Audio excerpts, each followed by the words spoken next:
أمش أسلوبك لقرآن زكريا بوشويك حالي خوي شرحك جيب زيه وعابدێکی شە بۆ خوای پەروەردگار دڵسۆزێکی ئەو دینەشێتی خوای گەورە استیجابەی بۆەکە هەروەکو زۆر جاریتر باسمان کردووەکو بیرخستنەوە بیرەخەمەوە قالوا مجنون وازدجر بۆ سەیدنا نوح کە وتیان شێتە و ڕەدیاندایەوە ففتحنا عليهم أبواب السماء بماء منهمر ڕقی خوایان هەستان و خوای پەروەردگاریش هەموو وجعلنا الأرض عيونا ئاسمانی هەموو لێکردن بە باران ئەرزی هەموو لێکردن بە تۆفان و لافاو ئەوە لە وەڵامی ئەوە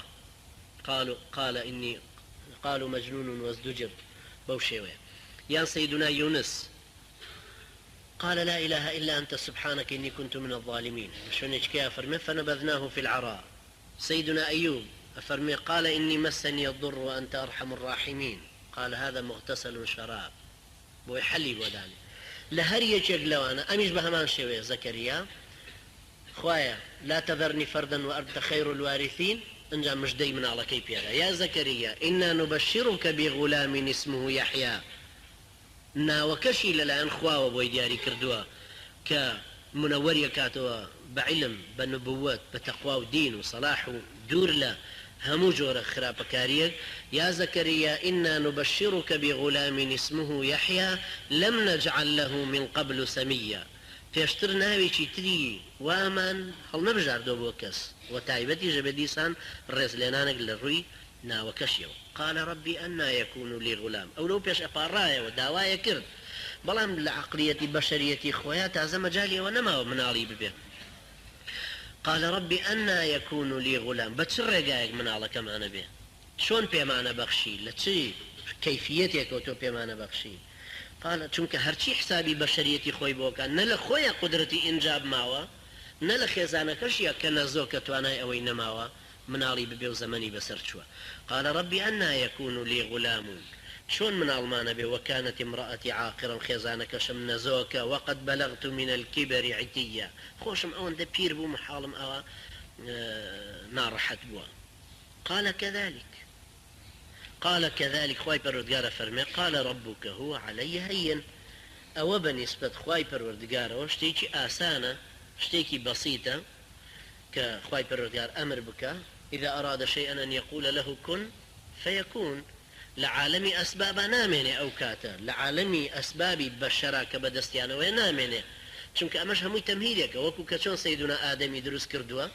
بپي حساباتي بشرينية بپي رسائكي گردوني وجيان هروها لدايك بوني أمانش وقد خلقتك من قبل ولم تك شيئا من بيشترتهم درس كردو لو بيشك هيج شتيك نبوي بلام لدايك باوچكو أما إستا بهمان شو لدايك باوچك وجوديان هيا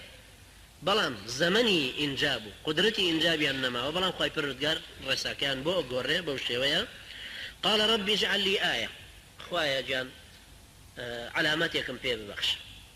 قال آيتك ألا تكلم الناس 3 ليال سوية سير شو ناتو أن يقسل قل خلقيانك لو تريشان لآل عمران فرمي 3 أيام إلا رمزا سير روجيش بس بإشارة كردن كوابو سير شو سير روج علامتك أيوها فخرج على قومه من المحراب لو محراب لو شناك عبادتك يكر ليو شو دروا بلاي قومك يخوي فأوحى إليهم يعني أشار إليهم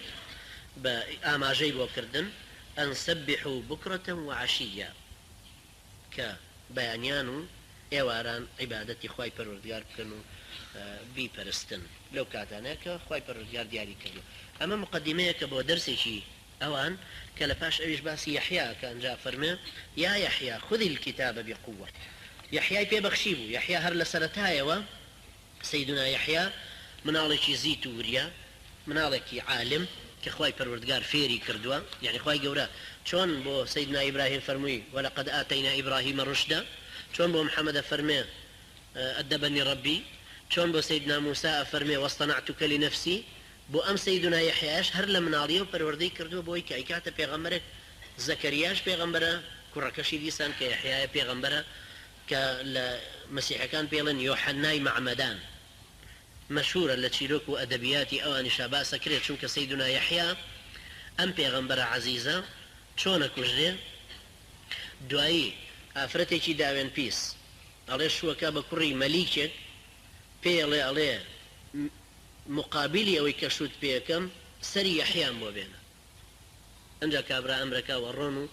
حەزرەتی یەحیا کوژن سەیدنا یەحیا و سەری دێنن بە ئەو ئافرەتە داوێن پیسەی بەنی ئیسرائیل ئەوە ژێکێکە لە هیچ کوشتنی سەیدنا یەحیا کە سەری بڕداوە بەری ئیشە لەوە وهروها سيدنا زكرياش طبعا بمشار بالريوانة وكشتويانة كأوانش هاويشان ديسان بيغمبرة يا يحيى خذ الكتاب بقوة زور بجدي إسلامة يكد بقرا زور بحزم عزم حسم أم إسلامة يد بقرا زور بجدي وآتيناه الحكم صبيا